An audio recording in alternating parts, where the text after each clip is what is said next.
words of inspiration and words of preparation for the high holidays, for the Yomim Neiroim. Before we begin and turn the program over to Rabbi Jacobson, I wanted to give a short word of thanks to Ira and Hannah Pressman for helping to make this evening possible, to help facilitate Rabbi Jacobson and all that's surrounding the event tonight. So Yishakech, thank you very much. The Schus HaRabim, the merit of many, not only in this room, but those globally, are extend their thanks. And all of the inspiration and mitzvahs that are inspired from this presentation come back to your merit as well. So Yishakech and a good Gebench Dior. The topic for tonight, perspectives on what it means to err, what it means to sin, a panel discussion, is the proper mind, and to get the proper mindset in preparation for Rosh Hashanah. We've invited back to Chabad of the mainline Rabbi Jacobson, a very gifted speaker, but more importantly, a very gifted educator, was able to bring over the messages of Torah and messages of Chassidus that we're able to integrate intellectually, emotionally, and most importantly, in a way that can integrate into our behavior. I want to wish everyone everyone here should be inscribed and sealed for a year of goodness, a year of health, a year of prosperity, a year of success.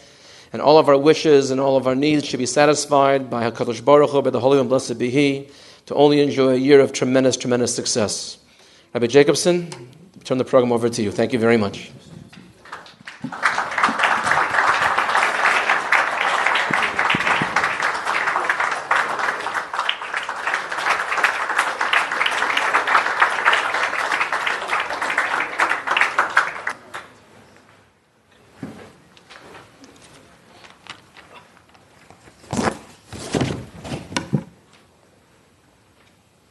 Thank you very much, my dear friend, Rabbi Sherman.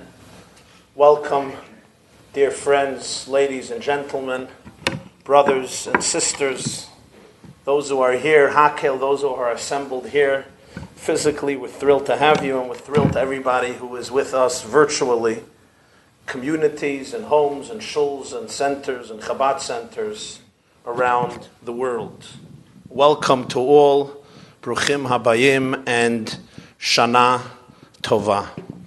I too want to begin with expressing gratitude to Ira and Hannah Pressman for them graciously creating and allowing this global event to take place here in the main line and around the world through the web, as well as express my gratitude to Ida and David Schattenstein from Columbus, as well as Fivish and Tamar Pevsner from the Five Towns in New York, dedicated in the loving memory of Fivish's father, Reb Hillel, Reb David Pevsner.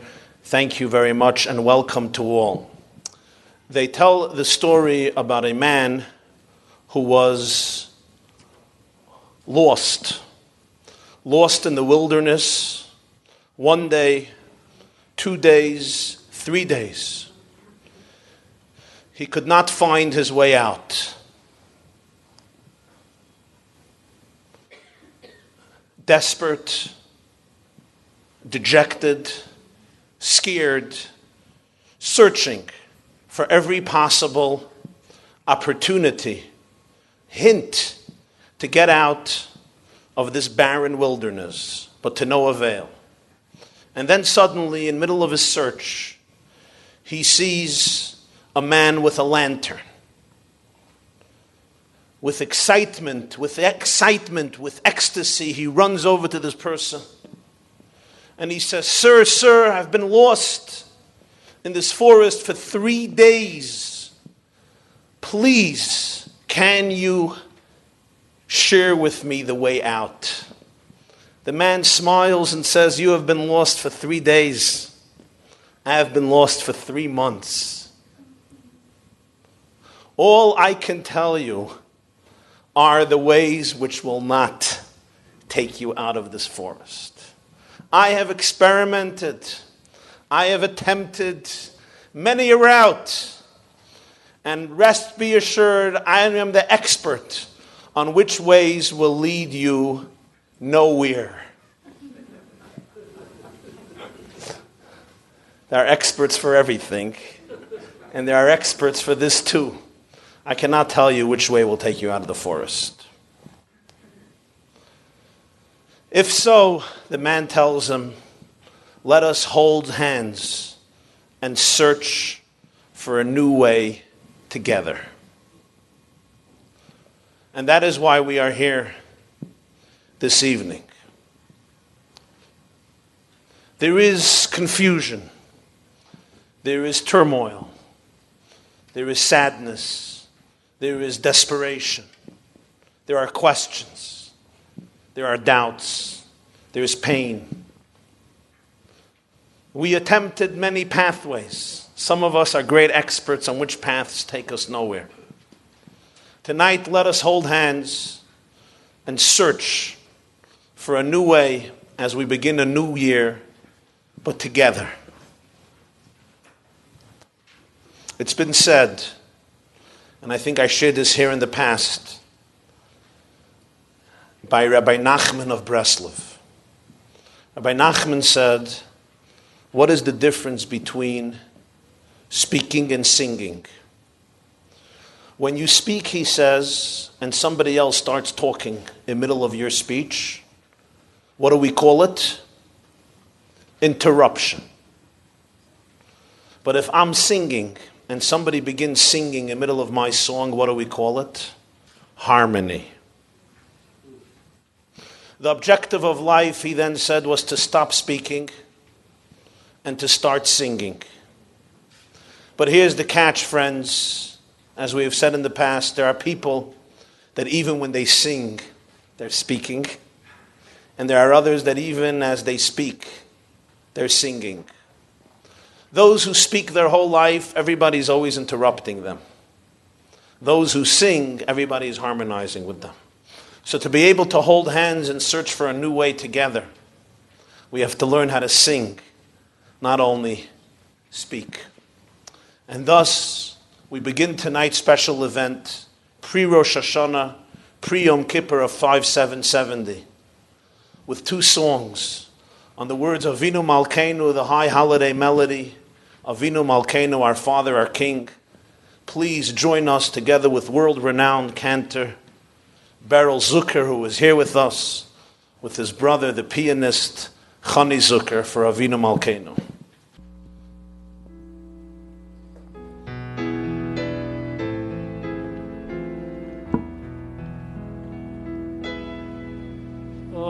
Avinu Malkeinu,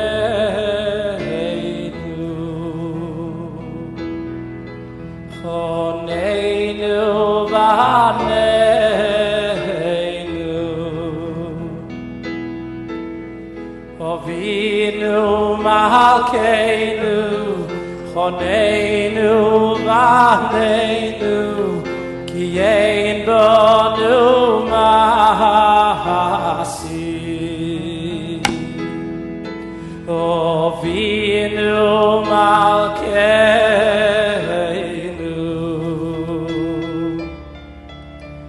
Choneinu V'Haneinu,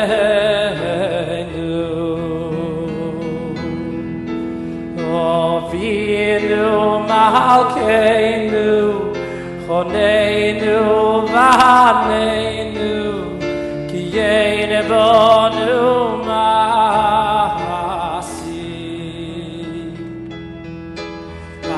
Asei movonu, tzedako v'chesed.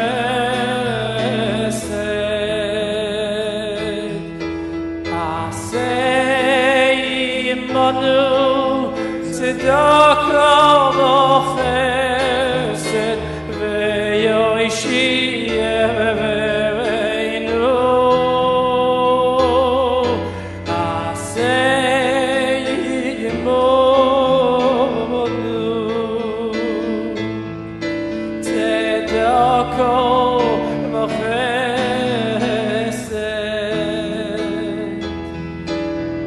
Asei monu, tzedako v'chesed, ve'yoishieveinu.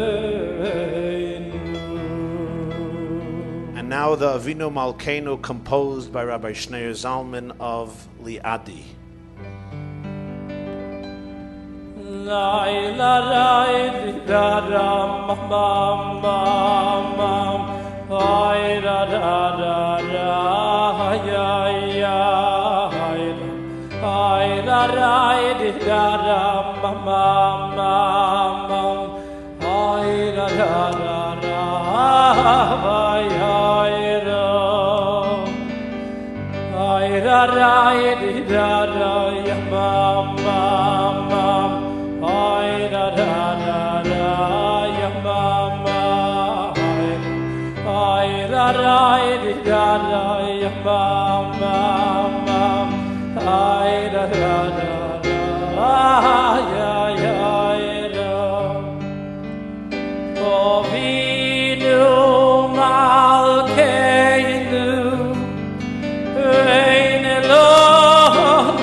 So they tell the story about the pilot, a Syrian pilot on a Syrian plane.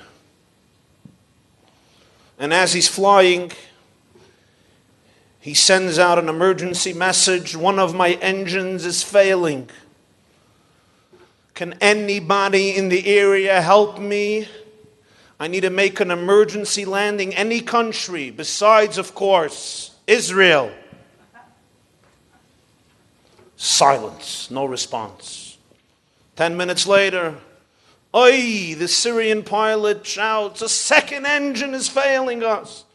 Please, can we make an emergency landing nearby? Any country besides Israel. Silence, no response. And a few minutes later, the poor guy is truly alarmed. The third engine has failed them. If we don't make a landing immediately, our end is near. Anybody besides Israel? Silence. And finally, when the next engine is failing, the man says, anybody, even Israel, help us. The Israeli pilot gets on from Tel Aviv, Ben Gurion Airport in Tel Aviv. Shalom Aleichem. Pomedaber David mi Yisrael. Oh, can you help us? 4 engines are failing. Please tell us what to do. Bevadai, certainly we will help you. Thank you so much. That's so kind of you. Sure, what should we do? And the Israeli says, say after me word for word. Yizgadal ve'yizkadash shmei Rabba.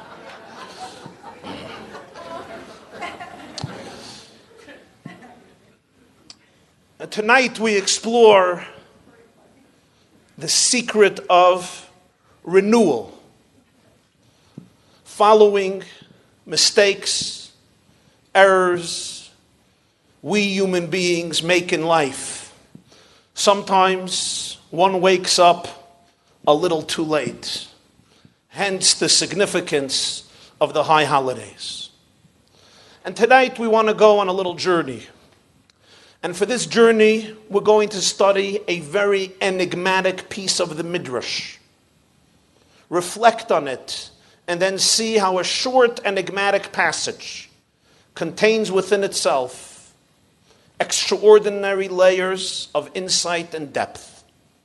If you'll open up your curriculum, Those who are here, page number 1, you have 2 pages, or you have the curriculum under the video on the web. Source number 1, and by the way, all the songs we will be singing tonight, you also have the full text here on the curriculum, page 2, so you could follow along. Open your curriculum, page number 1, the last paragraph on the bottom of page 1, source number 1. Midrash Yalkut Shimoni on Psalms, Tehillim, Remez Tovshin Beis. Sha'alu lechachma. They inquired of wisdom. Choyte ma'oinshai.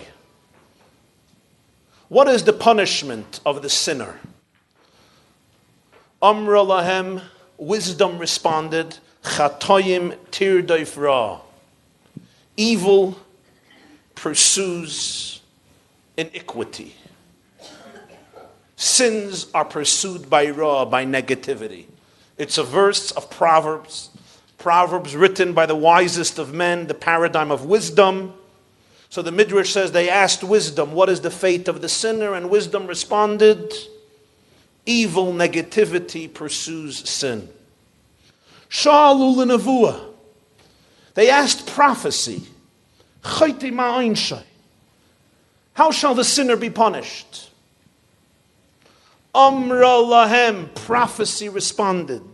And here is a verse from prophecy, from the prophet Ezekiel. Ha-nefesh ha-chaytas hitamus. The soul which sins, who sins, shall perish, shall die. This is a verse from Ezekiel, who was a prophet. Proverbs is the paradigm of wisdom. Yecheskel, Ezekiel is the paradigm for prophecy. They ask prophecy, what's the fate of the sinner? Prophecy says, the soul who sins shall die, shall perish. Sha'alu l'Torah. You know how Jews are, you don't like answer number 1, you go to number 2. You don't like answer number 2, you go to number 3, right? They went to Torah. It happens in the main line too? I thought only in Brooklyn.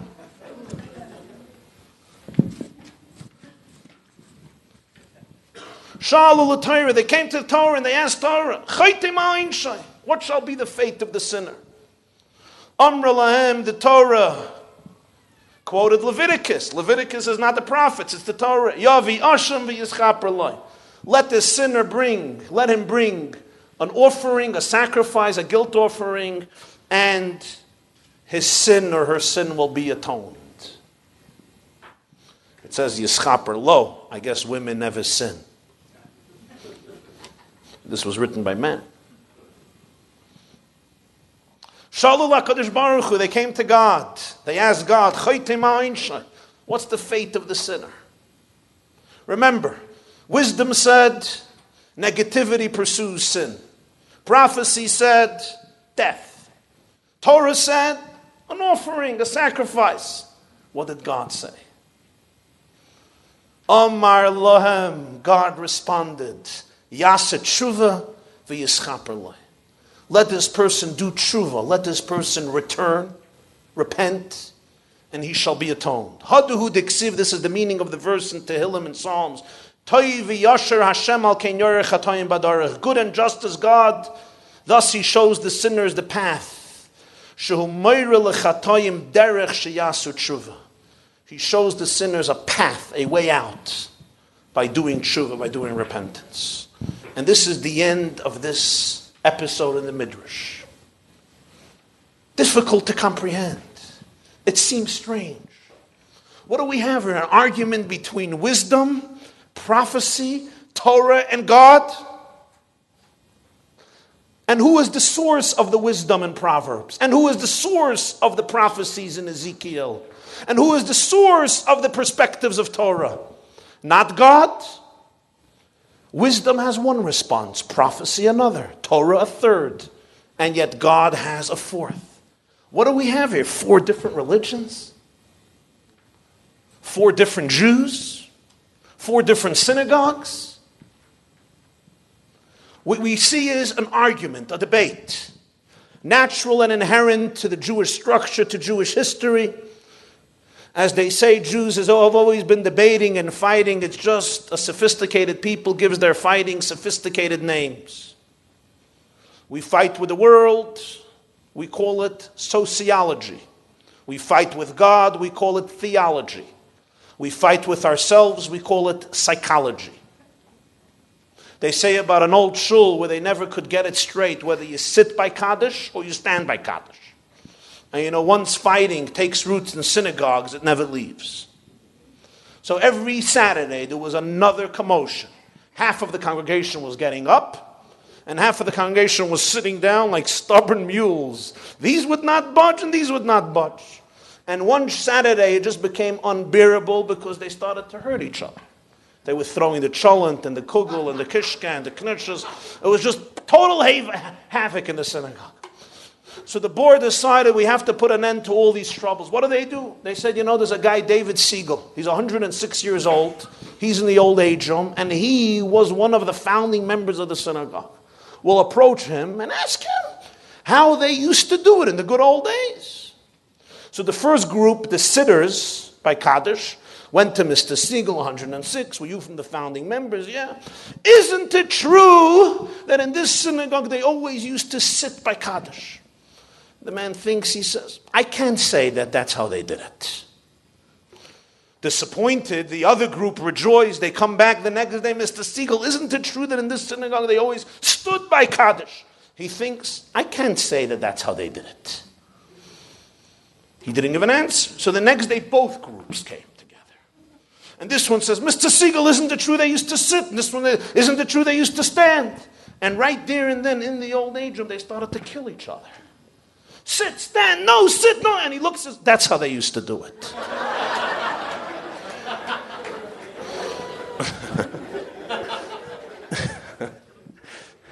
So you see, friends, we are used to this type of behavior. I once heard from the Lubavitcher Rebbe, and I heard this myself from him very humorously. He once said, why is it that when two Jews meet, one Jew looks at another Jew and says, Shalom Aleichem, peace unto you. And the response is, Aleichem Shalom, unto you peace. Why isn't the response reciprocal? I say to you, Shalom Aleichem. You should say, Shalom Aleichem. Imagine if I tell you, good morning, and you say, morning good. A little strange, right? Good morning, good morning. Shalom Aleichem, Shalom Aleichem. The Rebbe said, no, you have to understand how Jews work. The moment two Jews meet, I tell you, Shalom Aleichem, the first response is, you got it all wrong. It's the other way around. Aleichem Shalom, not Shalom Aleichem. Now we can begin a conversation. And you hope once they got the need to fight out of the system, now the rest of the conversation will hopefully be peaceful. Granted, and whichever way you're going to explain this dynamic among Jews, it still doesn't answer the Midrash. Because here we're dealing with wisdom, prophecy, Torah and God, and yet everybody has a different answer. As though everybody comes from a different place. It reminds us of the episode described by Isaac Bashevis Singer. Isaac Bashevis Singer writes about the Jew from Chelm, the Jew from the Polish city of Chelm who goes to Vilna, the great Jewish city of Lithuania, comes back from Vilna and they say, Nu, who did you meet in Vilna? And he says, something special. I walked into the synagogue of Vilna and I met a Jew who was an atheist. I met a Jew who was an agnostic. I met a Jew who was a staunch believer. I met a religious Jew. I met an anti-religious Jew. I met a liberal Jew. I met a conservative Jew. I met a fundamentalist, fanatical Jew. I met an open-minded Jew. I met a Zionist, an anti-Zionist, a capitalist, a socialist, a Bundist, a Yiddishist. So they look at him and they say, what's the big deal? Here in Chelm we also have all these types of Jews. He says, you don't understand, it was all the same Jew.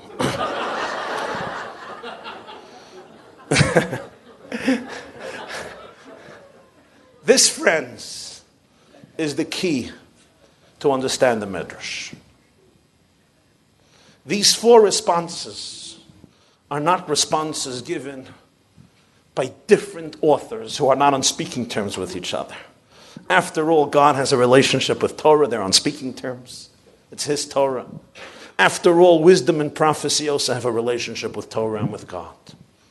Rather, each of them capture a critical and necessary perspective in the road to recovery, in the road to healing, in the pathways to sobriety, and in our search to leave a dense forest and wilderness. We begin with wisdom, we grow to prophecy, we continue to grow to the world of Torah until we can encounter and appreciate the divine, God's perspective.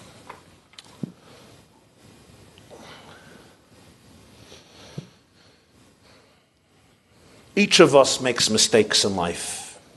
Is there anybody present here who never makes mistakes?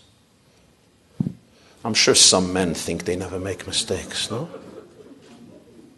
You know the guy who once told his wife, I never make mistakes. The only time I made a mistake was back in 74. She said, what happened? He said, I thought I made a mistake.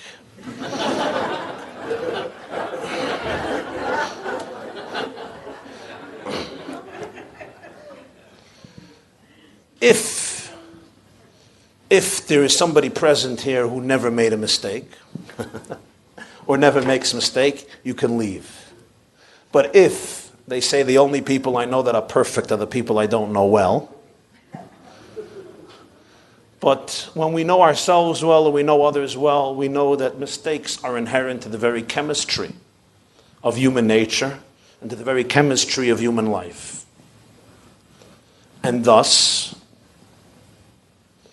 Rosh Hashanah and Yom Kippur, the high holidays, are the time we explore these errors, these mistakes, because we can look at them from 4 different perspectives. They're all correct, they're all right. The question is only the phase, the time, and the context.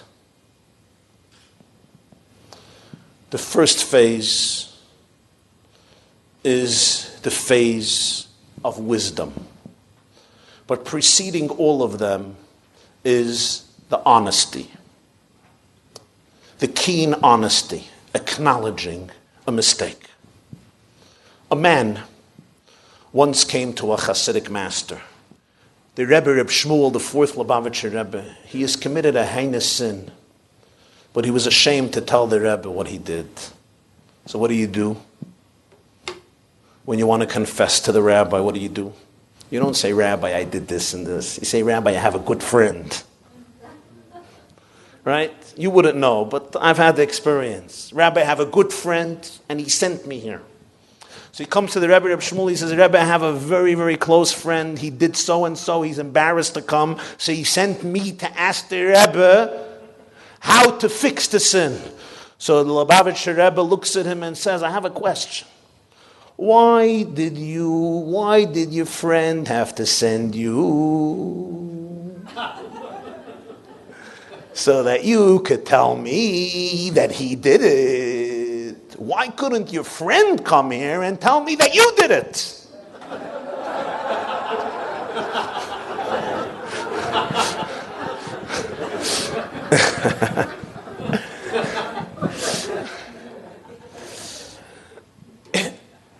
So he said to Rebbe, I did it.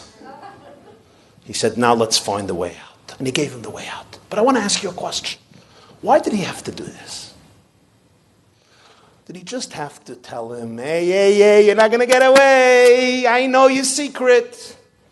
Why would the Rebbe care if this person thinks that he fooled him? As they say in Yiddish, Groise Gedilla, a kind's up not an anar.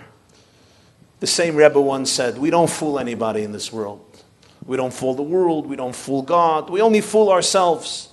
So is it so brilliant when a fool deceives another fool? Why did the Rebbe have to show him that he knew the truth? The answer, friends, is simple but profound. There is no way he could give him a way out if he was not ready to stand up to it and take accountability.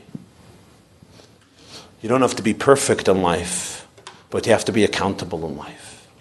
If you're not ready to say, I did it, you're not ready for healing. It's not about a project that I will give you. Do 1, 2, 3, and you'll recover. It's about standing up and looking at your life in the mirror.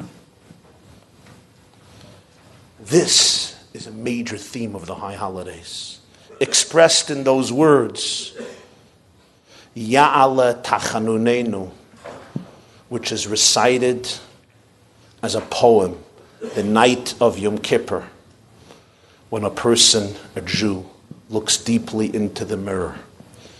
Ya'ala Tachanunenu.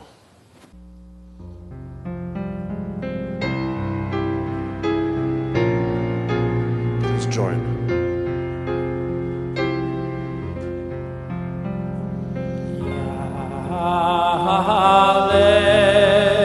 Tachanunenu meyere Yovoy Shavoseinu mi boike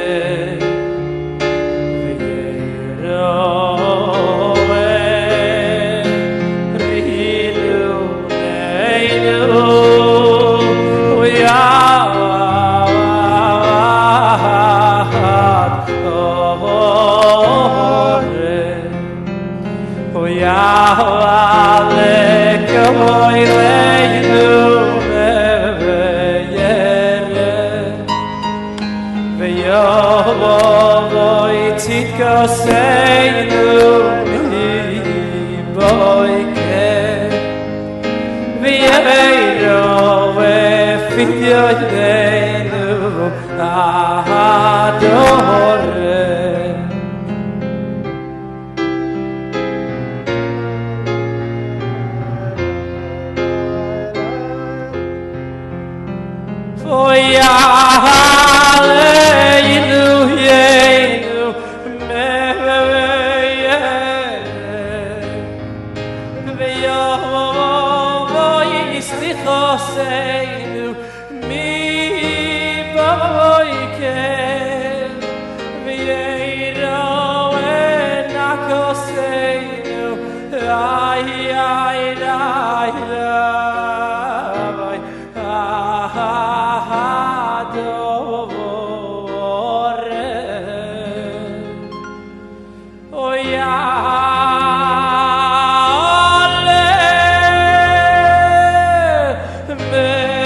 Rinu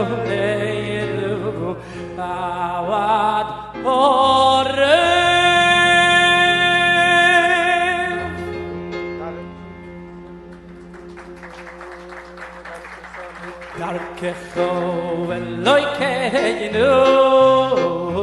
Number 4.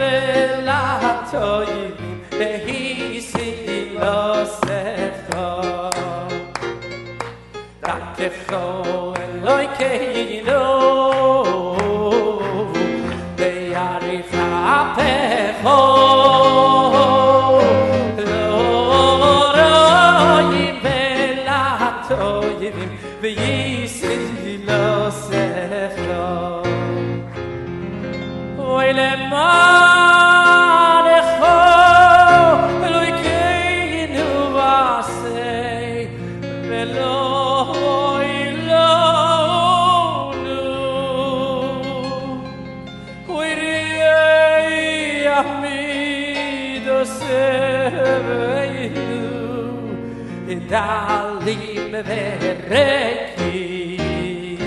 Oh!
So this is the Jew.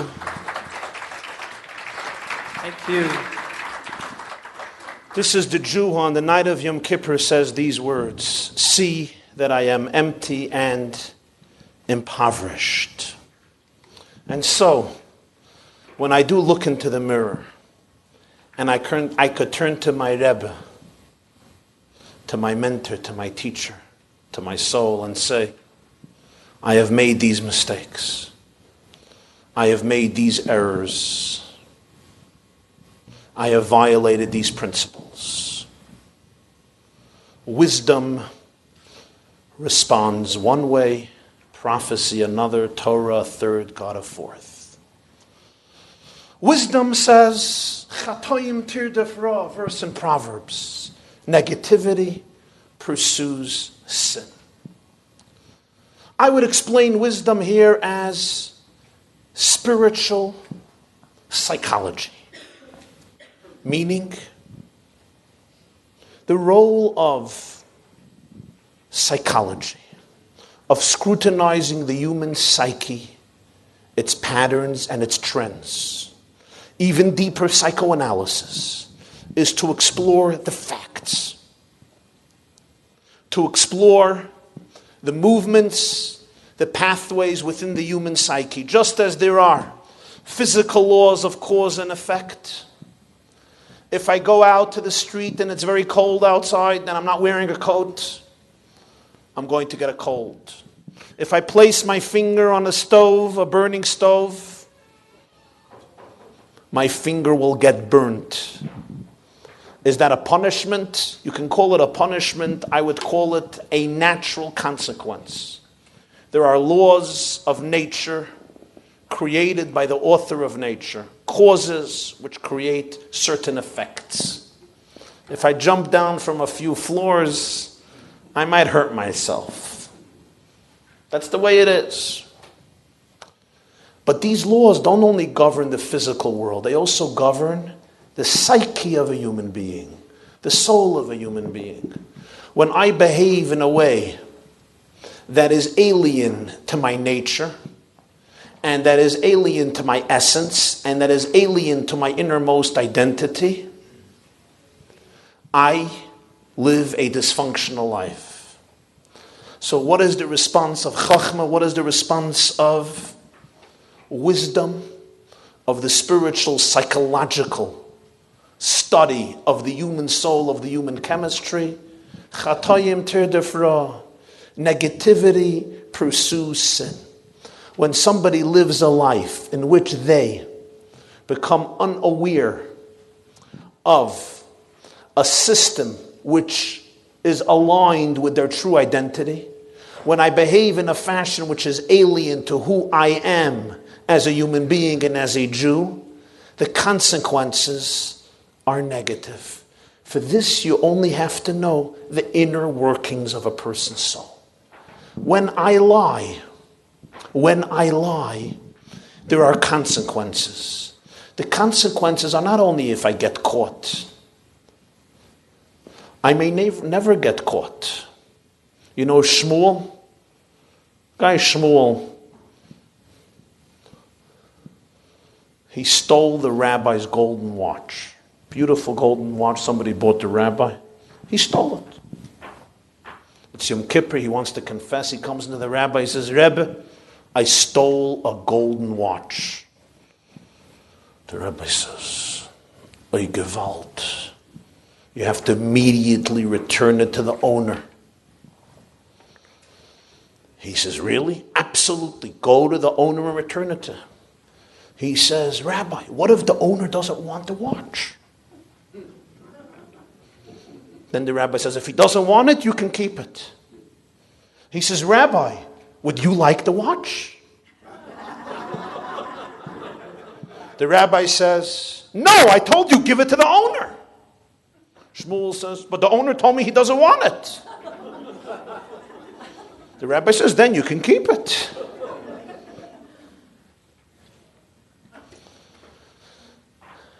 It's not only about whether the person is going to get caught or not.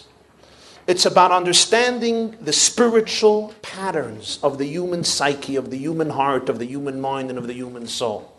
Wisdom, real Chachma, reveals that just as if I jump off 3 stories, I'm going to hurt my body. And if I walk out in the cold, I'm going to get a cold. And if I put my finger on fire, I'm going to get burnt. Those are the laws that govern the physical body, but there are spiritual, psychological, emotional laws that govern the inner life of the human being. And that's what Chachma says. You have to realize that there is a direct link between how you live and the fruits you reap from that lifestyle. If I'm going to eat and eat and eat non-stop, it's an old Kabbalistic Jewish custom. It's called the seafood diet. Whichever food you see, you eat. The consequences will be obesity. It's not a punishment. It's just the way it is. That's the law. Those are the laws that govern the abdomen. And then there are laws that govern the inner psyche. And that's what Chachma tells us. Remember, you have to be accountable to yourself, to your own soul, to your own psychological makeup, because it is real. And if it gets abused, the results will appear sooner or later.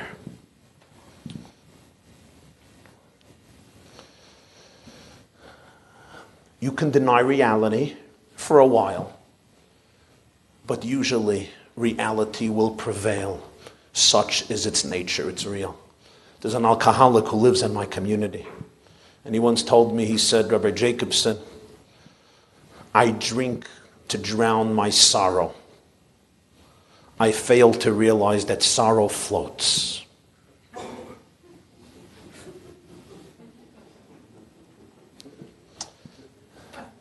Wisdom. Now let us go to prophecy. Prophecy is the person, the human being, the soul, who experiences God.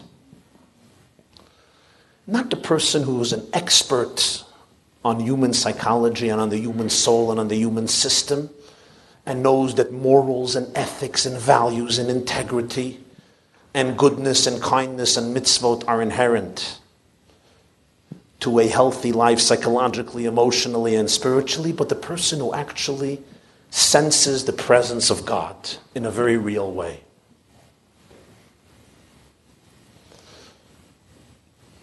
They asked the prophet, what do you think of sin? And the prophet says, death. Sin causes death. The prophet is telling us something far deeper. The prophet experiences the truth that every mitzvah we do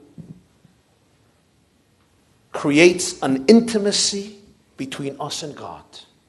And every sin we commit creates a separation between the Jew and God.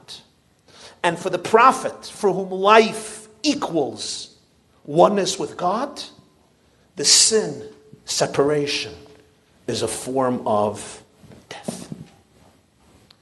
On Rosh Hashanah, we blow the ram's horn, the shofar.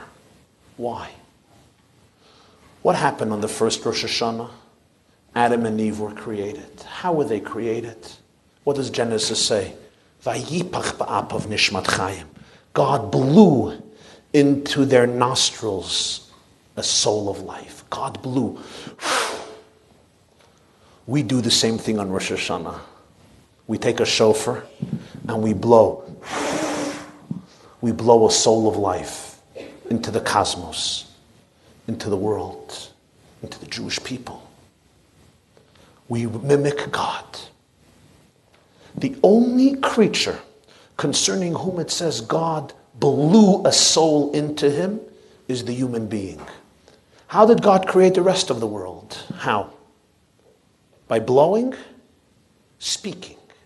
God said, let there be light, there was light. God said, let there be vegetation. God said, let there be the sun, the moon, the stars, let there be fish, let there be mammals. He spoke. B'dvar Hashem Shamayim Nasu, Psalms tells us. The words of God created the heaven and the earth. Beruach Piv Kol Tzava. Only with a human being does it say, Vayipach, he blew a soul. Now obviously we don't believe in a corporal God. God has neither a mouth to communicate verbally through or to blow. So God is not giving speeches, pontificating. Rabbis do that. Nor is he blowing. That's what Baltokayas do. Obviously there's an imagery.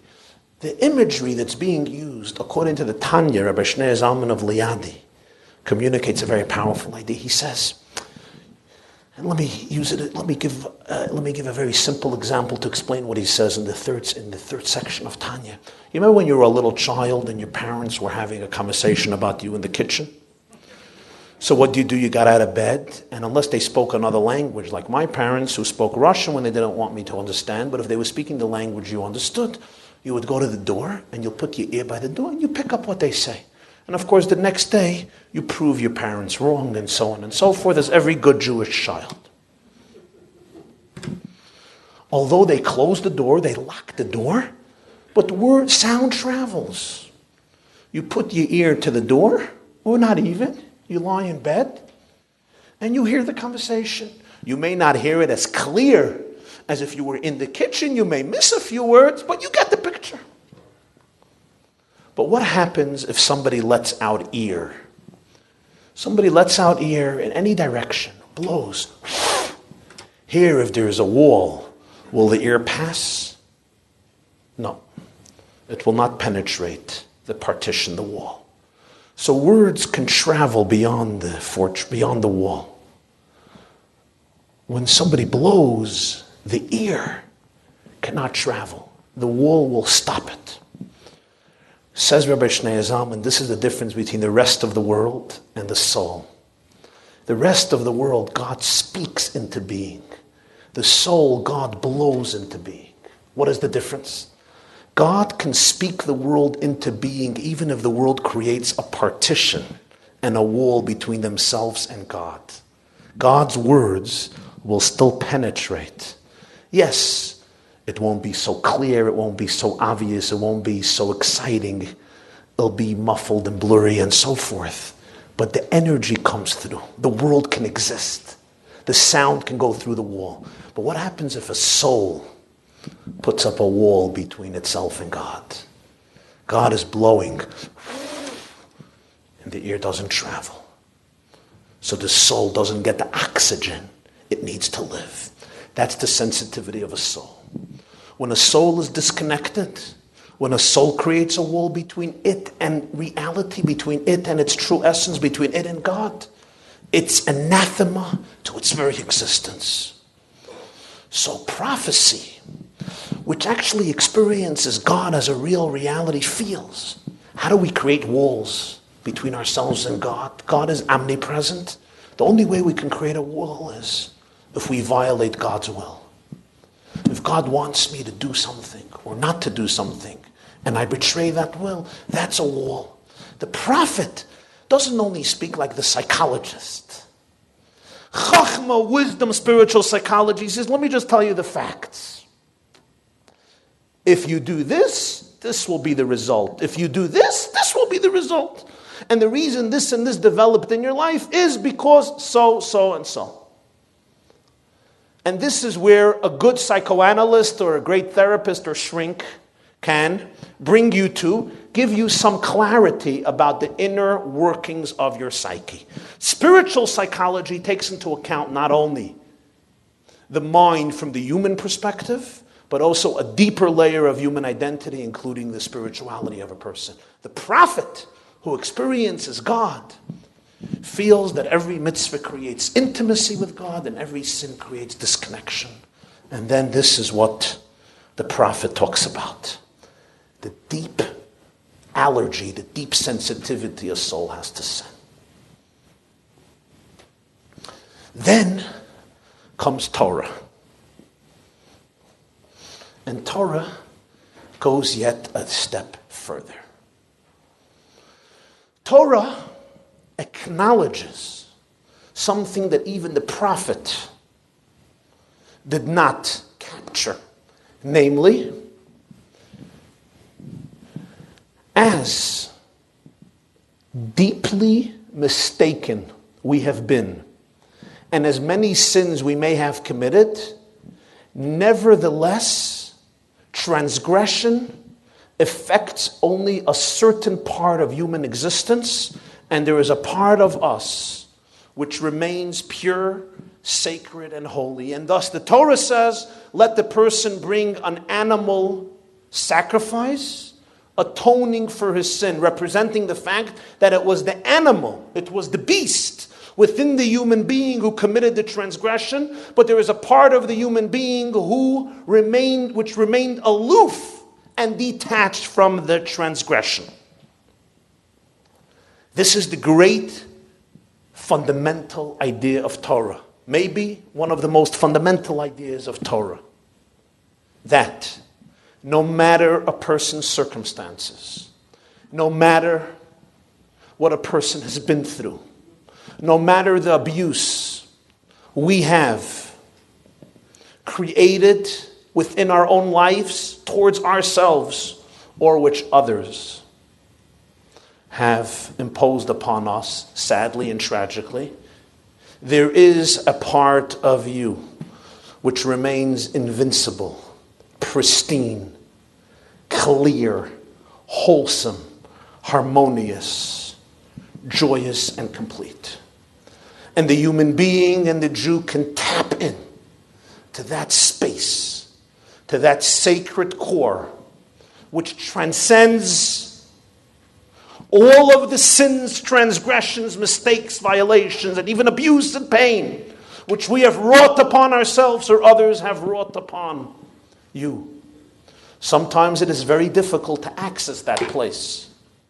But this is what the Torah reveals, that there is a neshama, there is a soul which remains pure and sacred and untouchable, because nobody has access to abuse it, to pervert it, and to destroy it.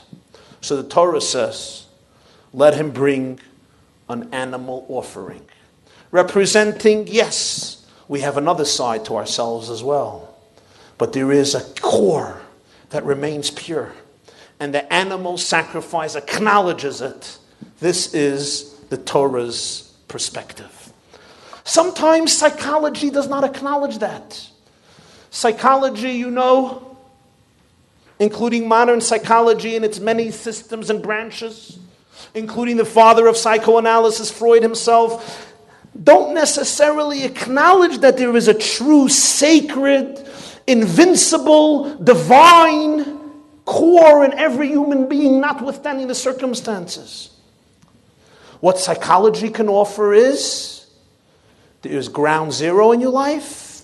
Let me give it some clarity.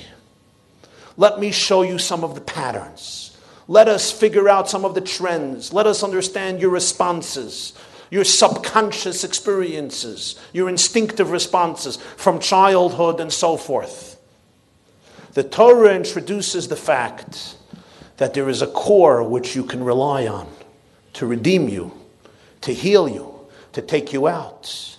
Yes, Sigmund Freud discussed the id. The id at the core of the human self. The id, and then there is the ego, and there is the superego. But at the core there is the id. There is that uninhibited beast, wishing to do whatever it wants, whenever it wants, however it wants, with whomever it wants.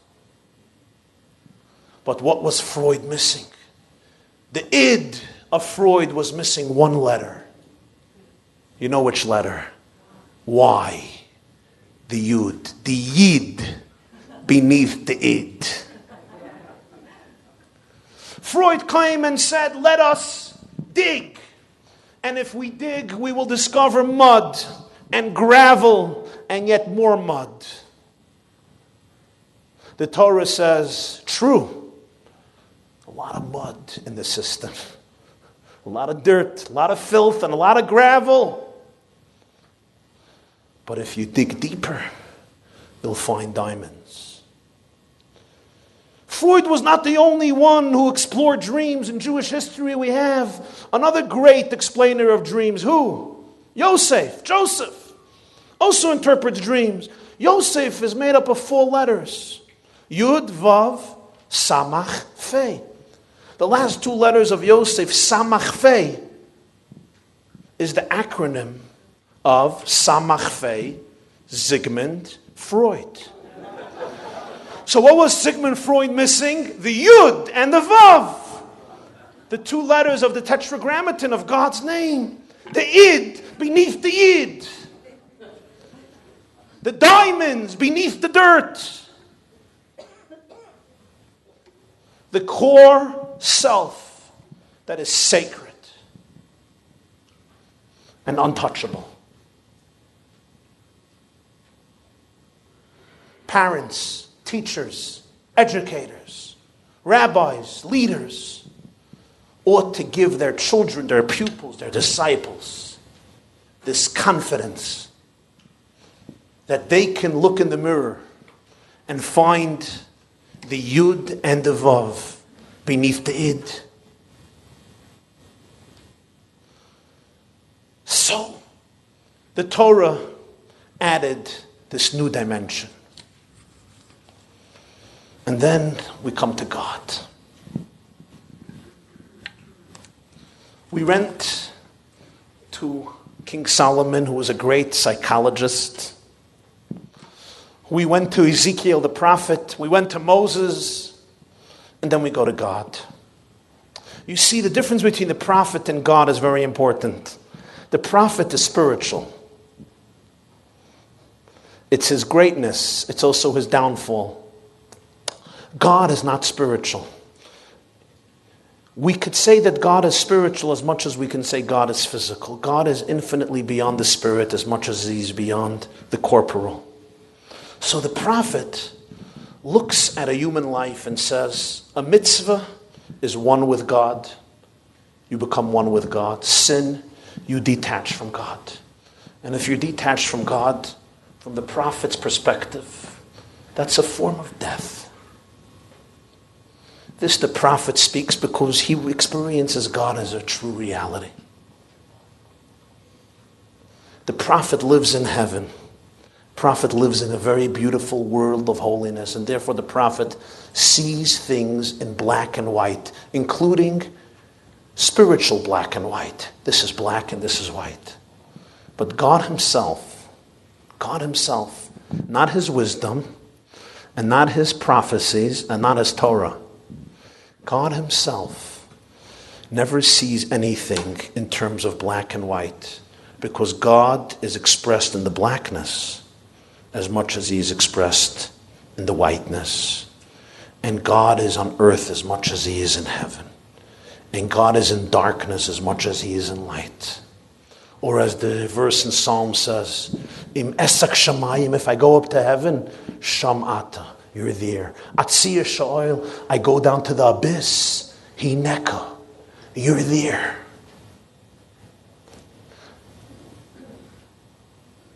There was a Russian politician who once told his constituents, I have great news for you. Yesterday we were standing at the edge of the abyss. Today we took a giant step forward.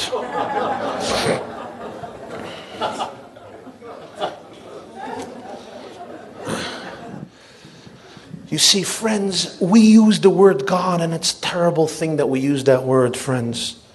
We just don't have a choice because we don't know how to sing. But the word God is not a real word. As you know, the word God turns off as many people from God as it turns on, because it comes with so much baggage. right? Can I ask a question in this room?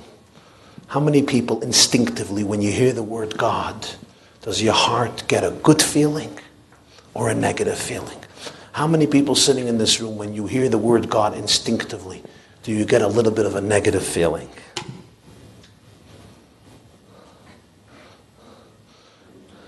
You could quote your friends if you want.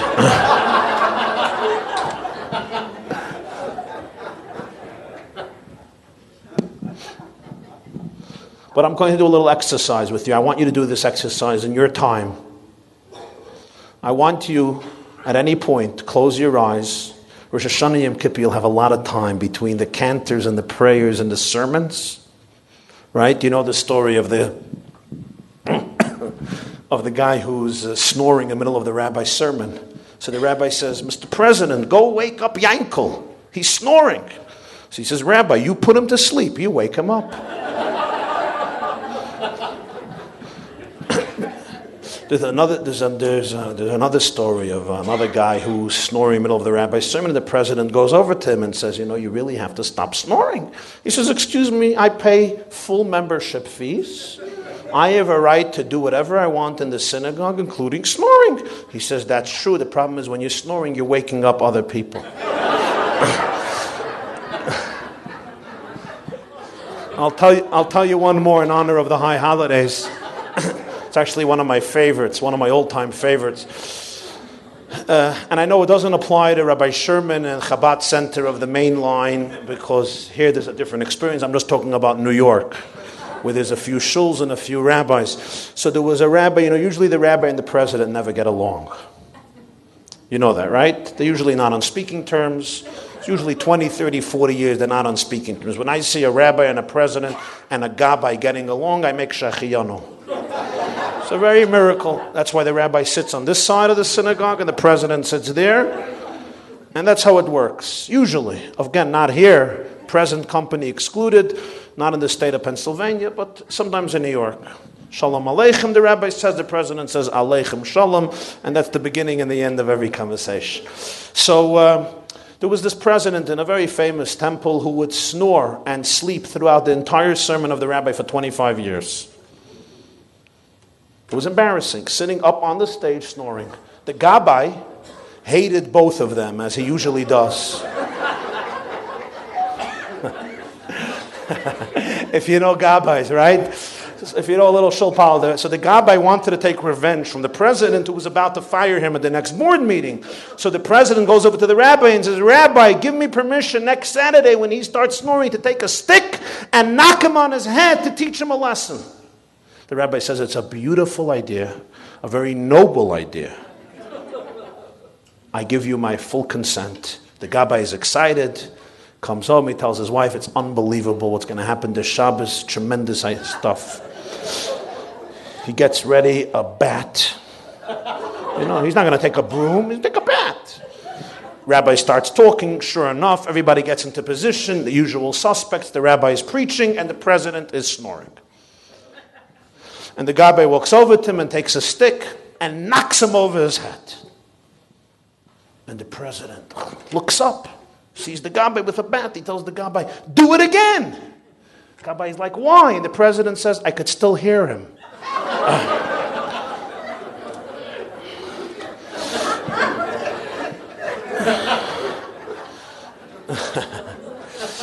So you see, during the high holidays, people often have a time they can daydream. So once in a while, if you go to synagogue, it's also good, between all of the daydreaming, to think about God for a few minutes. Maybe not such a long time. Jews get very allergic to the concept. But maybe a few minutes. And I want you to do this exercise. Think of the word God. And when the word God enters into your mind, think, what is the image instinctively being conjured in your imagination when you say the word God, or you think the word God, or you hear the word God? Not the image you think about or you contemplate, but the image instinctively emerging in your mind. Most of us, or many of us, will find two things. Number one, there is an image. And number two, it's a very primitive one. Because many of us still maintain the same image of God we developed at the age of 3, 4, 5, or 6. There's one problem, of course. The Torah says God has no image. But if we, upon hearing the word God, immediately conjure an image, can we even develop a relationship with God? Or it's just our own projection? So the Holy Baditsheva said to an atheist, he said, the God you don't believe in, I also don't believe in. The God you're denying, I also don't believe in. So we may be more identical than we think. Because the God the atheist is denying may be the right God to deny. That may be a good God to obliterate. It may not be such a bad idea. The God of ego, the God of holier than thou, the God of religious arrogance, the God of dishonesty, the God in whose presence there is no integrity. These gods you may want to become an atheist about. So you see, when we speak God, we do G-O-D. That's not so bad. G-O-D is not such a bad word. What's bothering me is the image that many of us conjure, and we have a very hard time cleansing our system from that image. The real God transcends wisdom and prophecy and Torah. And therefore, when they come to God, God has a different response than the response of psychology, than the response of spiritual prophecy, even than the response of Torah, of religion, of Judaism. It's a very different response. I would say that it's a very non-conventional response. In fact, God may be expelled from many synagogues for saying this. It's a very non-conventional response, and therefore none of the others can say it because they're defined by their experience of life and by them understanding what is good and what is bad, what is productive, what is destructive, what is black, what is right, what is wrong, what is good, what is evil. We live in a world of polarities. But God has no image and is undefined, and therefore God has a different response to mistakes and sin. The psychologist says, these are the consequences. Let me show you a map of your soul, a map of your psyche. You make a turn here, you're going to get lost. If you don't listen to the GPS, if you don't listen to God's positioning system, you will get lost. You may be a stubborn Jew. And you know, most Jews don't follow the GPS, especially if there's a woman's voice. You will get lost. I'm going to show you a map. The prophet says, it's far deeper. You're detaching from God's will, God's desire, God's breath. And breath can travel through walls. You're tearing yourself away from your source of life. And Torah says, but I know about your pure soul. I know about that. And then God says, Yaset Shuva v'yischaper lai. I look at sin as different.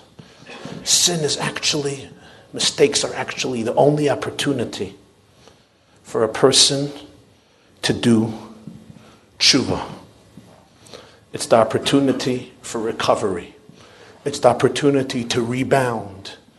It's the opportunity to rediscover truth in a far more profound way than if you would have never sinned.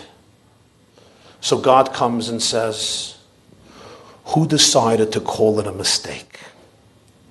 Who decided to call it a sin? Who? Oh, my Torah? Oh yeah, I know. I know, that's what I want. I like mitzvahs, I don't like averis. But God, the essence of God, is even beyond will, is even beyond desire. Who decided to call this a mistake and this a sin? Who? Wisdom, prophecy, Torah. But now you're talking to God. God says, it's not a mistake. It's an opportunity for rejuvenation, as in J-E-W. You remember the king who summoned a Jewish artist and says, my dear artist, paint a picture of me. But the king says two conditions. Condition number one, the picture must be accurate, honest, no falsehoods. Condition number two, I must look perfect in the painting. Flawless. The problem was the two conditions were mutually exclusive. Because the king happened to have a big scar on top of his eye.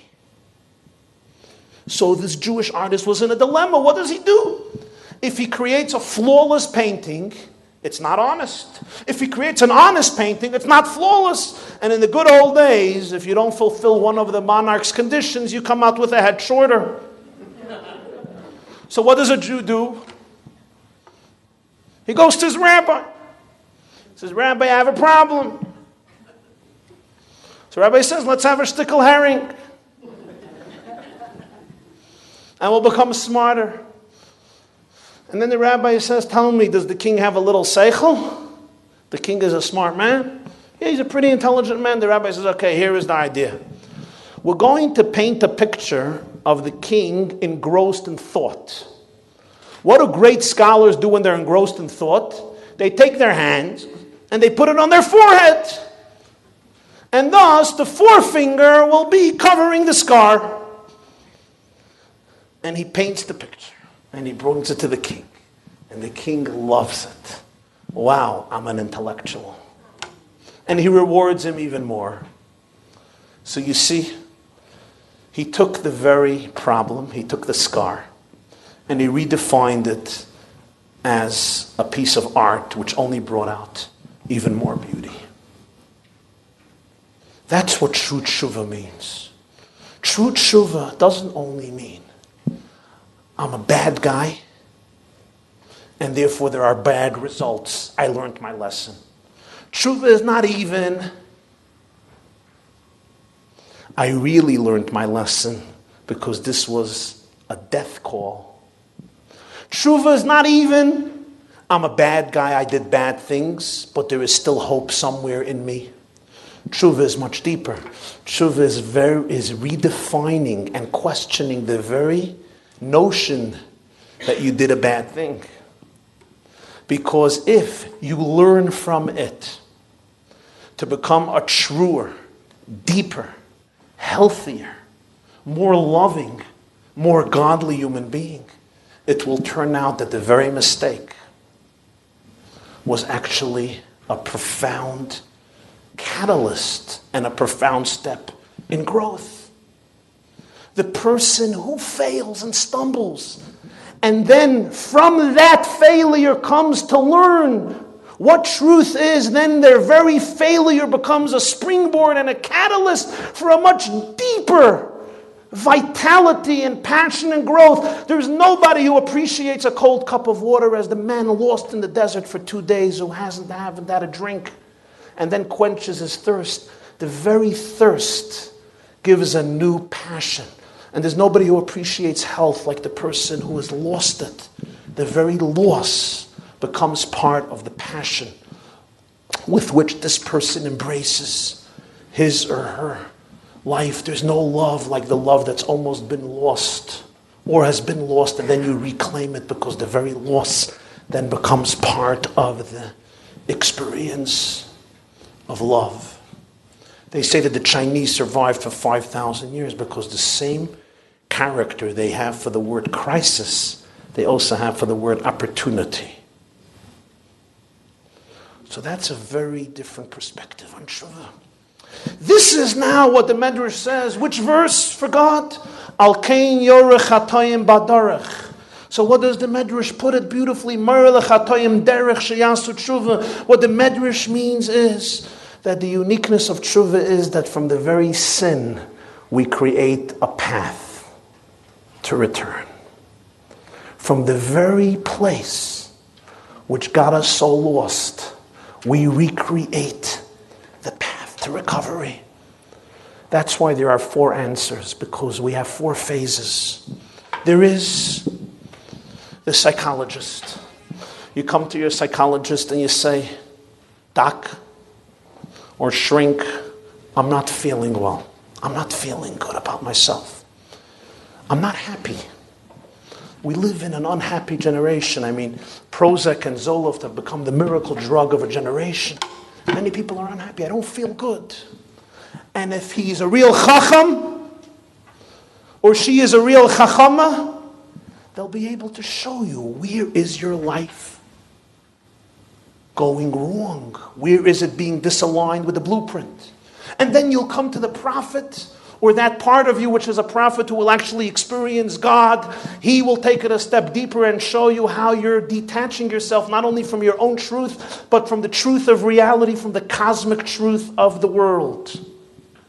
And then there is the experience which allows you to experience your purity. And then there is that voice which allows you to redefine the very mistaken sin as another mitzvah. This is the depth of Rosh Hashanah and Yom Kippur. We take the shofar, we blow. Tekiah. What is tekiah? A plain sound. Tu shvarim, broken. Tu trua, even more broken into little pieces. Tu. And then tekiah. So the Holy Shalah, Rabbi Isaiah Horowitz says, they're not separate sounds. The last tekiah is created from the shvarim and the trua. What does he mean? What does the Shalah mean? He means this idea. The shvarim and the trua themselves become the final tekiah, and that's why it's a tekiah g'dayla. It's a long, powerful blast which you could never experience in the beginning. And that's the story of life. When we're born, we come out of our mother's wombs, we're like a pure tekiah. Too straight, smooth. We don't lie to ourselves, we don't lie to others. But life breaks most people. Some people just know how to live in broken places better than others. We have shvarim and we have trua. But from the shvarim and the trua, we can go back to tekiah and reclaim even a deeper tekiah, a tekiah g'dayla, which we could have never experienced with the first tekiah, because the very transgression becomes a springboard for a new awareness. And the energy that comes from transforming darkness into light is a very, very powerful energy. This is also the secret when Yom Kippur comes. And we open Yom Kippur with Kol Nidre. What is Kol Nidre? We say, my promises, my vows, my commitments are nullified, are annulled. And what does that represent emotionally? What does that represent psychologically? It represents the fact that every person has sometimes promises and vows and commitments that we feel bound up by, and therefore we cannot change. Why do we start off Yom Kippur with Kol Nidre? It's not just a promise I make to you, I'm never going to eat cheesecake again. It's also deeper promises. Some of us are tied with cords to habits and addictions and certain relationships and attitudes which we feel we cannot change. They define us instead of us defining them. And that's the secret of Kol Nidre.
לזמן הזה, לזמן הזה, לזמן הזה, לזמן הזה, לזמן הזה, לזמן הזה, לזמן הזה, לזמן הזה, לזמן הזה,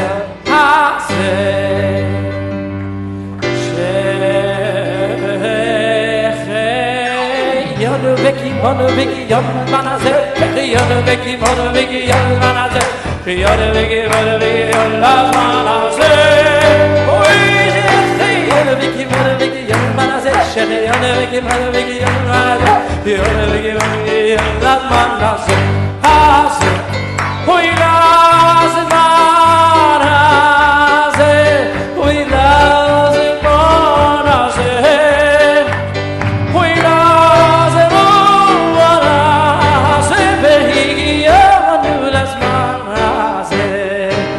Las manas, las manas, las manas, las manas, las manas, las manas, las manas, las manas,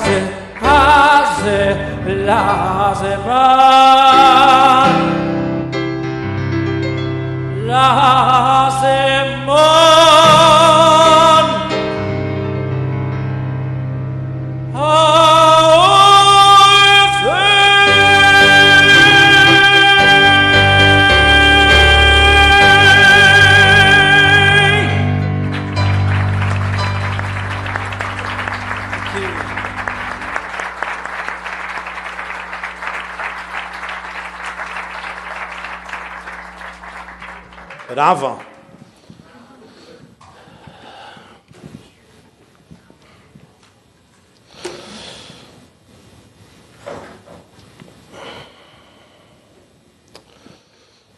What does all of this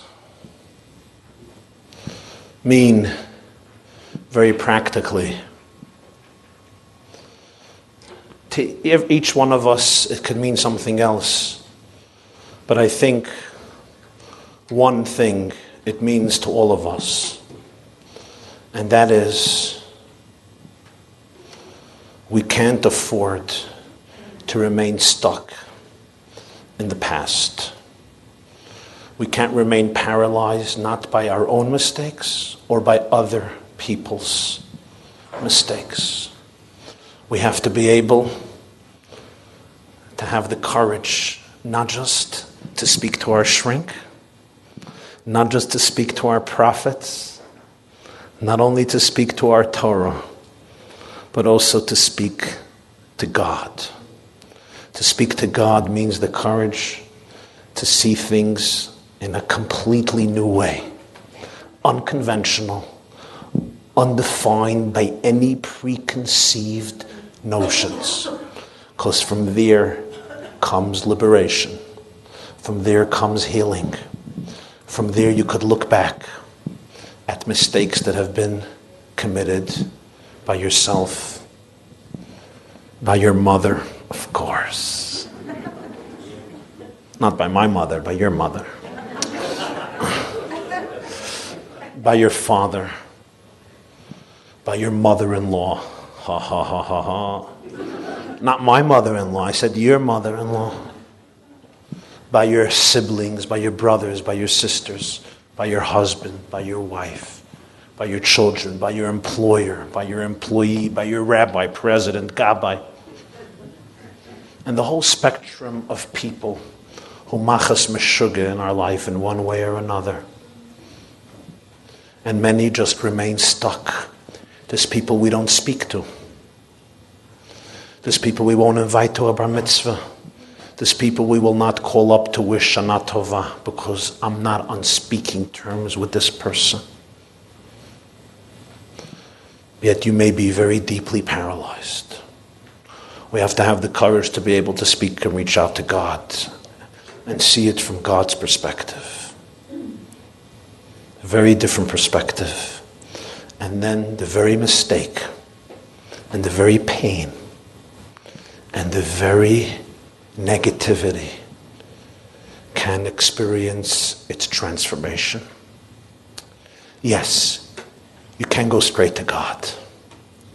You first have to speak to wisdom, to prophecy, to Torah. You know why? Because if you go straight to God, you're usually in denial. You're a little freaky, maybe. You're hearing voices, and I can guarantee you're not a prophet. We begin with wisdom. We begin with prophecy. We continue with prophecy. We continue with Torah.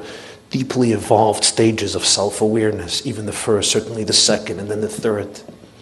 We first understand our own system. Then we understand the truth that transcends us, that defines reality. And then we understand a truth that remains untouchable and is not affected by reality.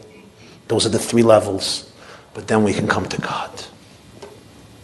And this is our calling. Part of our calling at this time of the year is to truly be able to set ourselves free from these shackles and to transform your shvarim and into a tkiyah.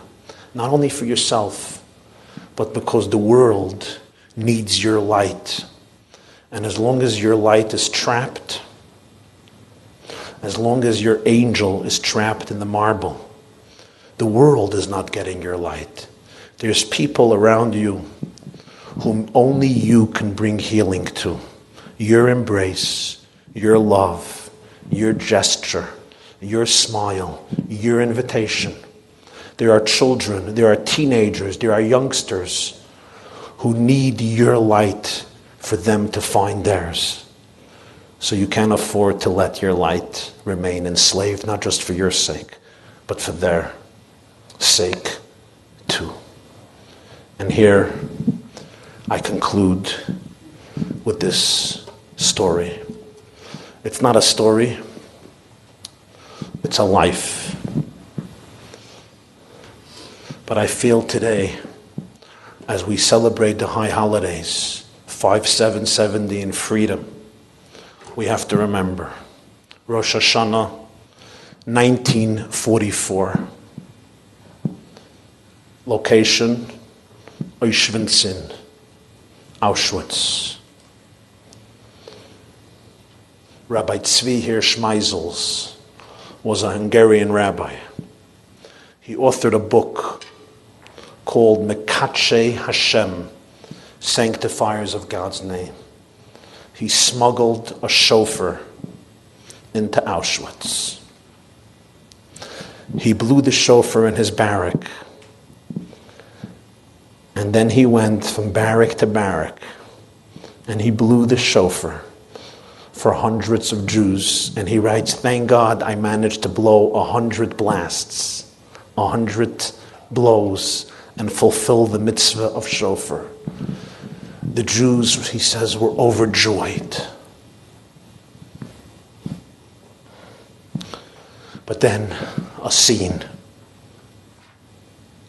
I hear screams, Rabbi Meisels, Rabbi Meisels. I look. There was a group of young boys who were isolated into a particular block in Auschwitz because they were selected to be sent to the gas chambers. And he came close to the block and they said, Rabbi Meisels, before we die, we want to hear the shofar. And Rabbi Meisels writes, he says, I debated within myself, should I go, should I not go? Dusk has arrived. The sun was almost setting on the day of Rosh Hashanah. I knew that soon the SS men are going to come, and if I would be inside, I would not be let out. My son Zalman Leib said, Father, if you go, I will remain orphaned. You're the only thing I have in life. You can't go in. But he says the boys were begging, Rebbe, come. Don't take away the shofar from us. And he says, I refused the cry of my own son. And I went into their block. And I started to say the verses before the blowing of the shofar. And one of the boys turned to me and said, Rebbe, before you start blowing, we want to hear some departing words of inspiration. Some of these boys, he says, I knew they learned in my yeshiva, they were my students, they were in my city. And I'm standing there with them in this place, and they want to hear words. What am I supposed to tell them? And Rabbi Meisel said, I told them what came into my mind. And what he told them was that the verse says in Psalms, Tiku b'chodesh shofar b'kesa l'yom chagenu. Ezahu chag sh'hachodesh miskasa b'yeva'im ez Rosh Hashanah. Talmud says the only holiday in the beginning of the month is Rosh Hashanah. Passover is on the 15th of the month. Sukkot on the 15th of the month. What happens on the 15th of the month? We have a full moon. Rosh Hashanah is the only Jewish holiday on the first day of the month. On the first day of the month, there's no moon. The Jewish people have been compared to the moon. Our calendar is a lunar calendar. He says Rosh Hashanah is a holiday in the time when there's no light. There's no light of the moon. There's no light left. God himself is concealed. And yet, the Jew lifts up the shofar and blows Tkiya, Shvarim, Trua, Tkiya. He blows the sound of faith and hope in such a moment. And I told him the Talmud says that even if a sword is near the neck of a person, he should not stop asking for mercy. And I began blowing the shofar, and sobs were heard from all sides, and from all the youngsters. And he left. He made it out. And Rabbi Meisel said, never in my life before or after have I experienced Judaism and what a Jew is like at that moment, right there. He says, I must transcribe for eternity the Mesiras Nefesh, the self-sacrifice of these holiest children standing right there. You know, those kids, as we know, were gassed and then burnt by the monsters, by the Nazi monsters. Here we are exactly 65 years later, 1944, 2009. Exactly 65 years later. And in a few days we will pick up a shofar. And I feel in many ways when we pick up a shofar, it's our way of embracing these children, these youngsters, of kissing them, of holding on to their holiness. And I think to myself, if they can hold up a shofar in those days, in the most hellish place on earth, in the greatest darkness, they can hold up a shofar of hope, of faith, of dignity, of Tkiya, Shvarim, Trua, Tkiya. Will we, 65 years later, drop the shofar? Will we not continue the blast that they began and they continued? The story of Jewish history is Tkiya, Shvarim, Trua, and then the Tkiya G'dayla of Mashiach. Jews always knew somehow, from the Tkiya we go to Shvarim, Trua, but it has to lead back to Tkiya G'dayla. And those boys, together with the 6 million who sacrificed their lives, we are their ears. We are their spiritual children. They never had children. We are the ones who are summoned in today's generation to hold up the shofar.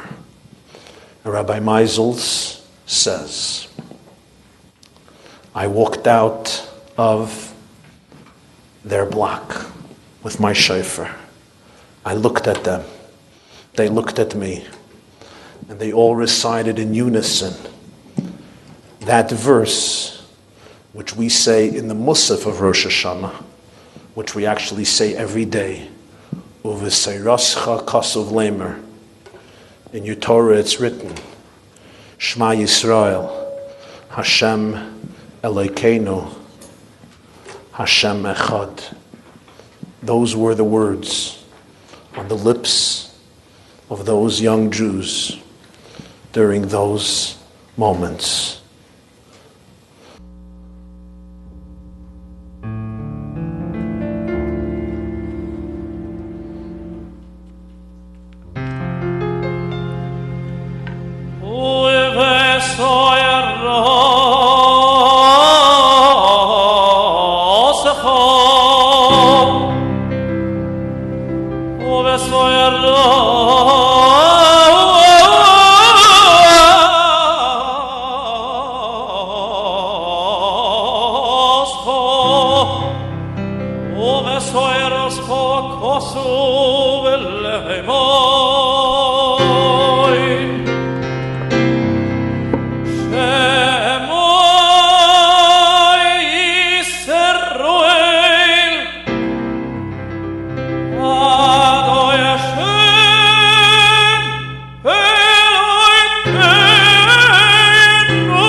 Oy la mukhani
Thank you very much. Thank you.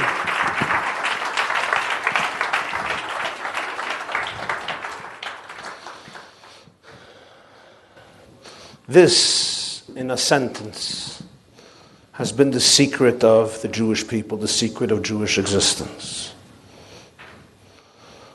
We follow the perspective of wisdom, prophecy, and Torah, but of God too, and knew that every shvarim and truah must be converted into a new tkiya g'dayla.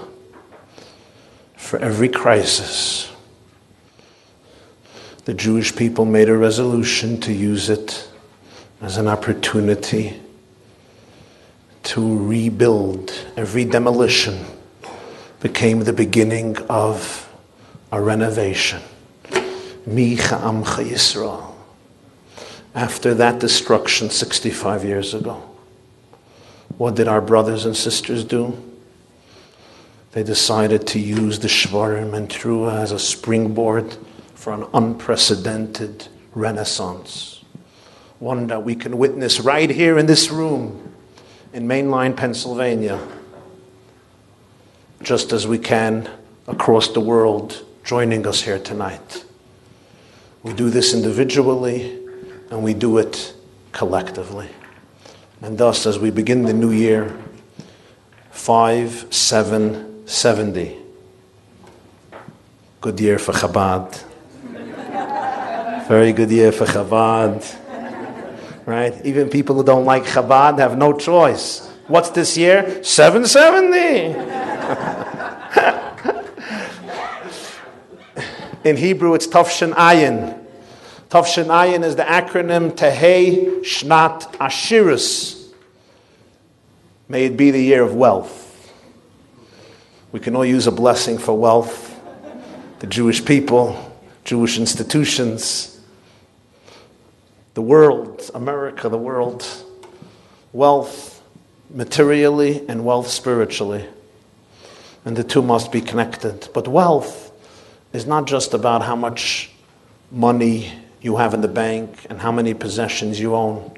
Wealth is also about being rich in attitude, being rich in perspective.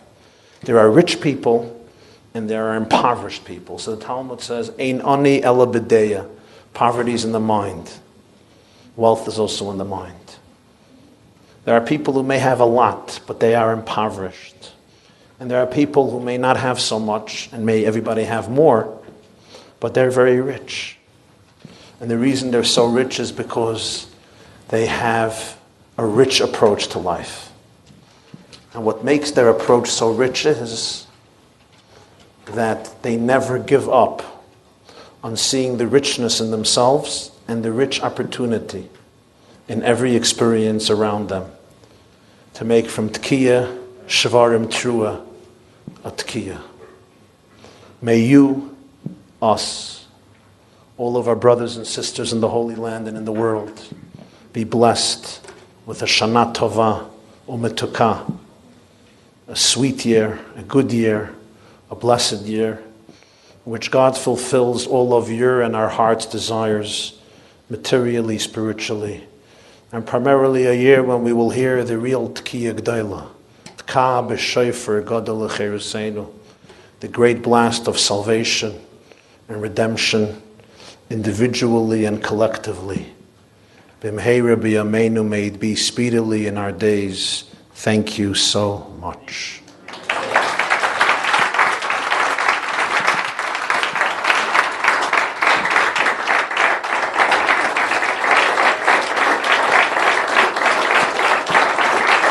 Thank you, thank you.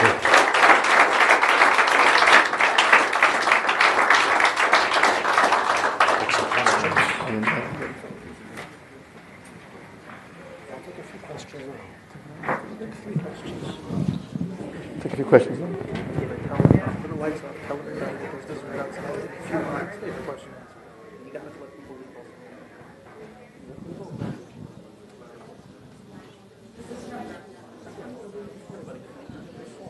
We're just going to turn the lights up if we could. We're going to take one or two questions here now, and then we'll take one or two questions now. There's also dessert in the front room.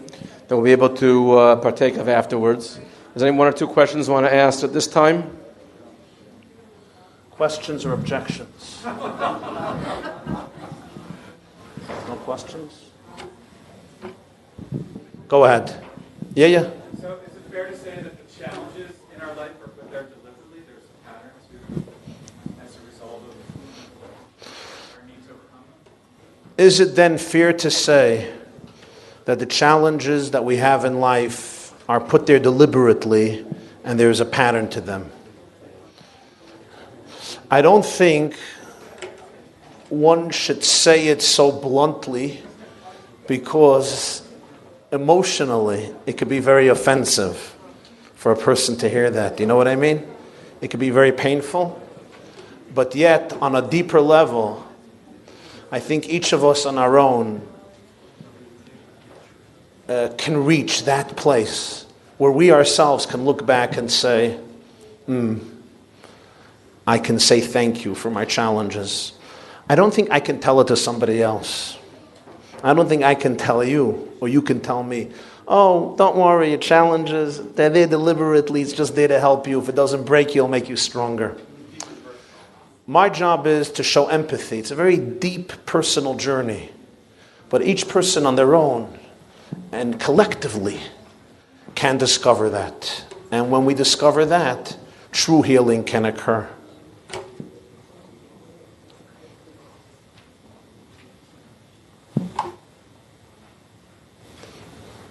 Any other questions? Yes. Can you go into the gematria of this year? Which one? Kabbalistically, 770, 577. Okay, Gewalt. One of the gematrias of 770 is, anybody knows? 770. It's a word that God tells Jacob in the famous dream. Ufaratzta. Ufaratzta yama vakedma v'tzafoina v'negba. Ufaratzta means you should break forth to the west, to the east, to the north, and to the south. So this essentially captures the message. There's the power of ufaratzta. That a person ought to muster the courage and strength to break forth. Kol nidre, all the promises and vows and pledges that have tied me down, I can break out, break forth, and spread east and west and north and south, because the sky is the limit, and not even the sky is the limit, as we have seen God's response. That's one gematria. Another interesting gematria is Beis Mashiach. That's what you said, right? The House of Mushiya. So that I think empowers each of us to make our home a home that's ready for Mashiach. If Mashiach is going to come into my house tonight, will he feel comfortable? Depends what he sees on the table. That's why you have to have a little schnapps. Because Mashiach is going to come thirsty. You know, in heaven there's no drinking. Okay, if you're in AA, grape juice. But the point is, of course, spiritually, is my house ready for Mashiach? Or will I be embarrassed? Say, wait, Mashiach! I got to get rid of this. I got to get rid of this. A Jewish home is a home that's based Mashiach. It's a home that if Mashiach comes in, he's comfortable. The reason he's comfortable is because it's a home that's permeated with beauty and with love and with kindness and with holiness. So I gave you two gematrias. When you finish working on both of them and you complete the homework, I'll give you a third gematria. We'll take one last question if there is. You wanted to ask?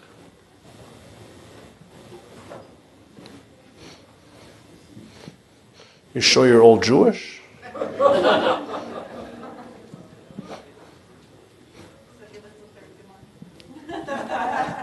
I don't know it. That's the truth. I want to take this opportunity to thank Rabbi Sherman, Rabbi Brennan, and the Rebbitzins and the leadership of Chabad here in the main line for organizing this lovely evening. I want to thank again Ira and Hannah Pressman for allowing this evening to happen in honor of their beloved family, their beloved children. We thank them so much, dear friends, kindred spirits, great souls who I think are an embodiment of the ideals addressed tonight. I want to thank our dear friends from Columbus, Ida and David Schattenstein, in merit of their godson, Isser Binyamin Ben Becker, whose bris was yesterday.